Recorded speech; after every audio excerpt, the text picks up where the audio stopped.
Ya, jóvenes y señoritas de segundo año de secundaria, bienvenidos a la clase de comunicación del Colegio San Juan Bosco. Hoy en el área de comunicación, pues nosotros vamos a desarrollar el tema de género dramático o teatral. La teoría está en el libro de Corefo, en la página 180 y 182 del área. Está bien, el libro del área. Ahora, si nosotros observamos y analizamos el texto que tenemos aquí, vamos a darnos cuenta que tenemos que tiene algo particular, a diferencia de los textos que generalmente nosotros leemos. Voy a pedir la colaboración de Matías un momentito. ¿Está bien, señor, joven Matías? ¿Me puedes ayudar? Tú vas a leer la parte que corresponde a Castro. Todo lo que está en paréntesis, no lo vayas a leer, Matías, solo lo que no está en paréntesis. Ya yo voy a leer la parte de Obedot y tú vas a leer la parte de Castro. El título del texto es El fabricante de deudas. Es el segundo acto, en la cual Obedot, sentado en el suelo, queda meditando. Por el fondo ingresa Castro. Eso es la escena temporal. Listo.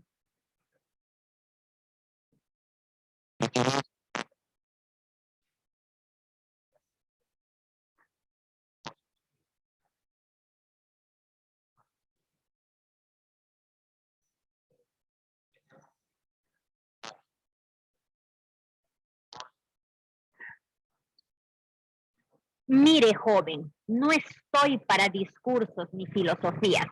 Aquí donde usted me ve, en el vórtice del desastre, estoy pensando cómo volver a la superficie del crédito, a la prosperidad.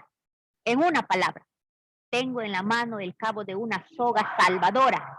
Déjeme pensar tranquilo.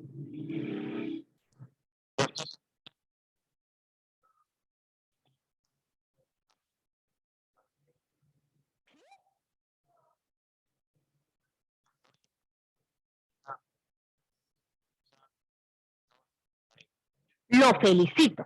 Ha ganado usted la partida. Muy bien, Matías, ¿ves? O sea, cuando leemos este tipo de textos, si ustedes se pueden dar cuenta, son diálogos. Entonces, ahí radica la principal característica del género dramático teatral, que está escrito en diálogo. Ahora, una pregunta clave que debemos recordar es para qué se usan las acotaciones, ¿no? En primer año hemos aprendido qué es una acotación. Una acotación es una explicación y en los textos dramáticos teatrales, en los guiones teatrales, se utiliza entre paréntesis para indicar la postura, el gesto o la escenografía que se va a utilizar en una escena. Para eso son las acotaciones. ¿Está bien? Para eso se utilizan las acotaciones. Ahora, vamos a iniciar explicando cuál es la etimología, el origen de la palabra teatro. La palabra teatro proviene del latín teatrum. Y a su vez, o sea, la palabra teatrum, que es del latín, proviene del griego oeapop o teatron, ¿no? ¿Qué significa en realidad en nuestro idioma castellano? Significa mirar. ¿Qué significa teatrum? ¿Qué significa oeapop? Significa mirar. Entonces, proviene, repito, del latín y a su vez del griego. Eso es el origen de la palabra teatro. Ahora, ¿pero qué es el teatro? El teatro es uno de los géneros literarios clásicos que abarcan todas las obras creadas con la finalidad de ser representadas ante un público. Repetimos, el teatro es un género literario, es uno de los géneros literarios tradicionales que abarca todas aquellas obras que son creadas con la finalidad de ser representadas ante un público. Por ello es que el teatro tiene elementos Y los elementos principales del teatro son, por ejemplo, la acción. ¿Qué vienen a ser las acciones? Son los hechos, son los acontecimientos de la trama, o sea, de la historia que tú vas a poner en escena. El segundo elemento son los personajes. Los personajes son los actores, son las actrices, o sea, quienes realizan las acciones, los acontecimientos. El tercer elemento es la tensión dramática. Esto solamente se da en el género dramático teatral. ¿Por qué? Porque al ser representada debe causar o debe incentivar a las personas, debe producir un interés y una emoción. El último elemento primario son los parlamentos.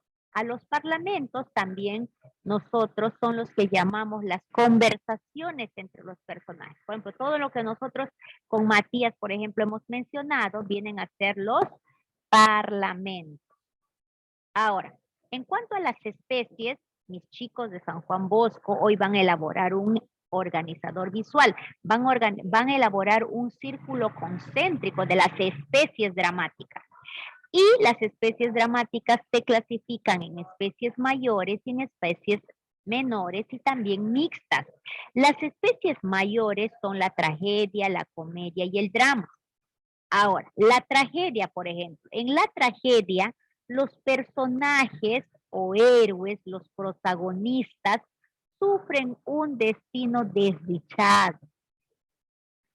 El desenlace siempre va a ser triste, va a ser lamentable y muchas veces catastrófico, horrible.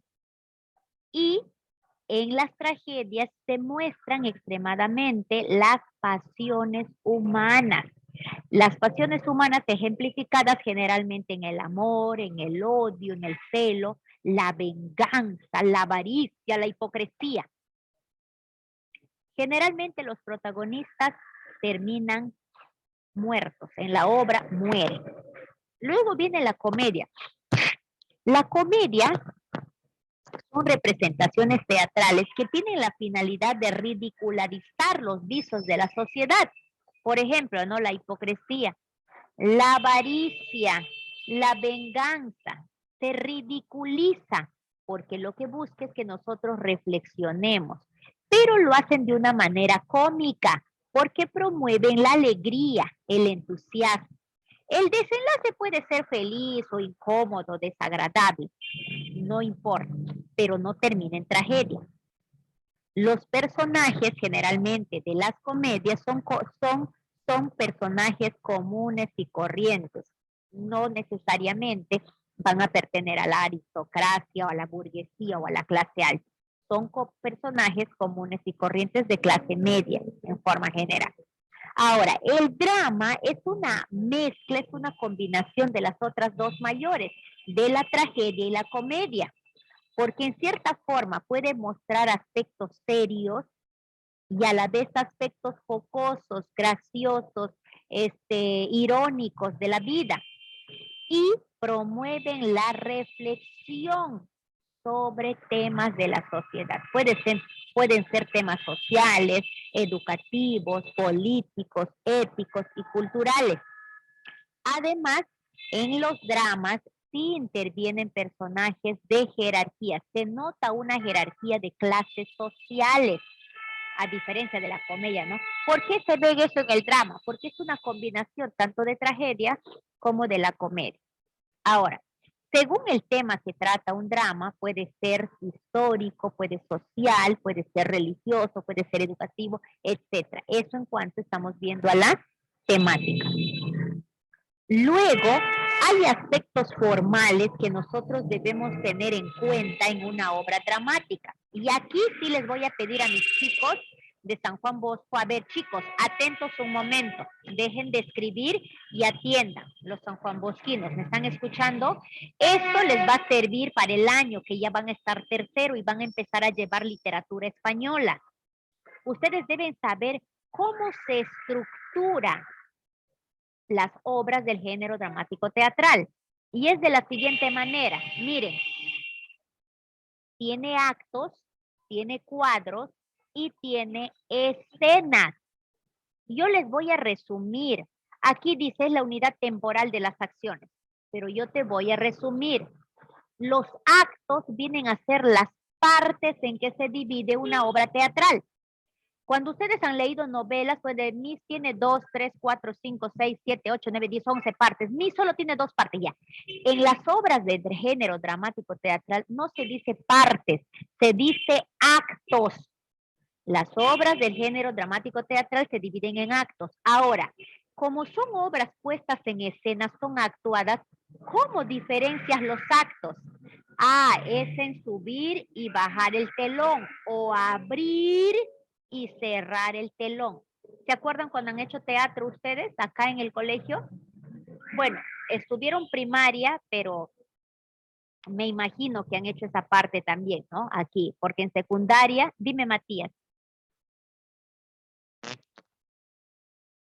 ¿cómo hijito? Tú actúas así, qué bonito, Matías. ¿Y de qué han actuado? ¿Cuál ha sido la representación que han hecho?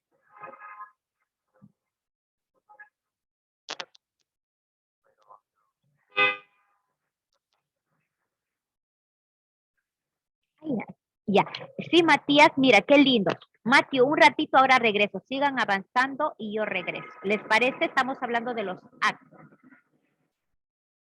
Este, Matías, me alegra saber que has participado en teatro. Es bastante interesante, ¿no? Si recuerdas de repente tu participación. Les ayuda a desenvolverse, ¿cierto, Matías? ¿Y qué era tu personaje, Matthew? ¿Te acuerdas?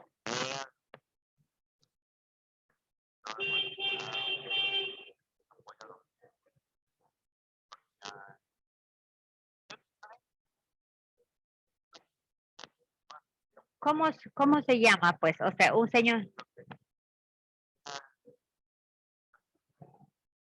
así. Mira, ve.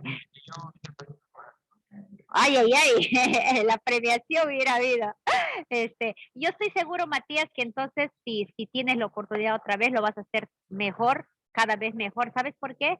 Porque ya estás más jovencito también, ¿ves? Anteriormente estabas niño y ahora estás jovencito. Y si lo has hecho bien, estoy seguro que eso también puede tener un fruto mejor, Matthew. Aquí en el colegio San Juan Bosco, Matthew, se hace teatro, en clases presenciales hay teatro. En todos los niveles, ¿no? Desde primaria hasta secundaria, pero en secundaria actuamos de las obras. De una de las obras se selecciona y esa actúan. De una de las obras que leen, eso actúan. Y es bastante interesante, como les digo, porque esto les ayuda. No, ustedes que van a tercero, por ejemplo, les digo, no, ustedes van a saber. Cuando el telón se va a abrir y se va a cerrar es porque es otro acto ya. ¿Ya? Y ahora los cuadros, por ejemplo. ¿Qué son los cuadros? ¿Ya? Los cuadros se marca por escenografía. Cuando se cambia de escenografía, un ejemplo, vamos a decir que un grupo de personas están actuando en una sala y de pronto la siguiente actuación tiene que ser en un comedor. Entonces, cuando se cambia de escenografía, de pronto tienen que estar en un jardín, en un balcón. Entonces, ahí se diferencian los cuadros. ¿Ya? ¿Está bien? Los cuadros se marcan así. Y las escenas se marcan a partir del ingreso o salida de los personajes. Cada vez que cambian los personajes, salen de escena o entra otro personaje a la escena, o sea, ahí se dice escena 1, escena 2, escena 3, escena 4, escena 5. Cuando los personajes salen de la acción o ingresan a la acción. ¿Ya? Voy a repetir en resumen. Los actos son las partes en que se divide una obra teatral. Los cuadros se refiere al cambio de escenografía, al cambio de espacio, ¿ya? Eso se refiere, ahí se notan los cuadros. Y las escenas se diferencian por el ingreso o la salida de los personajes, de los actores, ¿sí? Y en cierta forma lo llamamos también a las escenas, en las partes en que se dividen los actos. Eso es. Ahora, otros aspectos que se debe tener en cuenta, aparte del texto principal, se llama esto, son los textos secundarios y las acotaciones. Esto es información en cuanto a la iluminación, al sonido, al vestuario, a los accesorios que llevan los personajes. ¿Está bien? Esa es la segunda parte. Y la representación teatral cabe recalcar que es llevada a cabo, que es realizada por personajes que son seleccionados de acuerdo a sus características. ¿Está bien? Ahora, esta actuación de los actores y las actrices está dirigida por una persona, por un representante que se lo llama director de teatro. ¿Está bien? La escenografía siempre se arma en un solo escenario, pero va cambiando. Por eso es que existe también la bajada y subida del telón, ¿no? Los cuadros, para diferenciar esos momentos o esas escenas. Ahora, ¿qué más? Vamos a continuar. Tipos de personajes que existen en las obras teatrales. Están los principales, están los secundarios y están los incidentales. Los personajes principales son los protagonistas o los antagonistas. Siempre en toda representación teatral va a haber esos dos tipos de personajes. O los principales son dos, el protagonista y el antagonista. Ahora, tanto el protagonista como el antagonista son personajes que tienen características opuestas. Generalmente algunos lo conocen como el bueno y el malo, ¿no? No, no necesariamente el bueno y el malo. O el rico o el pobre. Algo así, ¿no, chicos? Pero esos son. El protagonista siempre tiene características opuestas al antagonista. Los personajes secundarios son los que desarrollan un papel de menor importancia, pero que también son indispensables. ¿Está bien? Son los que acompañan o giran en torno a los personajes secundarios, los que actúan en torno a los personajes secundarios. Y los incidentales son aquellos personajes que pueden aparecer sola una vez, en una escena, vamos a decir, y después no más aparecen en la obra. Esos son los personajes incidentales. Aquí tenemos un ejemplo del Sí de las Niñas, por ejemplo, ya de Leandro Fernández Moratín, que actuaron aquí en la institución. Esto es una comedia, ¿ya, chicos? Y con esto les quiero agradecer por haber participado, gracias a Matías por haber participado activamente en Naya, mencionando su experiencia. Ahora, vamos a completar, como les digo, mis chicos San Juan Bosquinos están elaborando este círculo concéntrico. ¿Está bien? Miren ahí, el círculo concéntrico es de las especies dramáticas. Hemos visto, les dije que hay especies mayores, hay especies menores y hay especies mixtas. Las mayores hemos explicado, ¿no? Que eran la tragedia, la comedia y el drama. Las menores, que son el entremés, el sainete y el auto sacramental. Estas obras son de menor tamaño. ¿Está bien? Por ejemplo, el entremés es una pieza teatral, es una obra, pero solamente tiene un acto y es jocosa. ¿Está bien? El sainete también es una pieza jocosa, pero de corta duración. En este se ridiculizan ya los vicios de la sociedad también. El sainete reemplazó al entremés, porque el entremés se hacía representaciones o se creaba obras hasta el siglo XV. Después del siglo XVI en adelante, entonces el entremés fue reemplazado por el sainete. Y luego es el auto sacramental, que es una especie menor también, que es una representación teatral religioso de episodios bíblicos, de carácter religioso, de carácter moral o teológico. Pero también existen las obras mixtas, que son la ópera, la zarzuela y la opereta. En la ópera cantan los distintos personajes, ¿está bien? Y hay la intervención de una orquesta, hay canto, hay danza. En la zarzuela también es una pieza musical en la que se declama y se canta. Sin embargo, la opereta es también una representación teatral que se diferencia de la ópera porque se alterna partes habladas y partes musicales. La ópera es cantada, ¿cierto? Es un canto, es danza, pero la opereta hay pequeñas partes que se hablan, que no son cantadas. ¿Está bien? Con esa explicación, chicos, entonces ustedes van a completar su círculo concéntrico y a los amiguitos de YouTube les decimos muchas gracias por habernos acompañado. Nos vemos en el siguiente tema.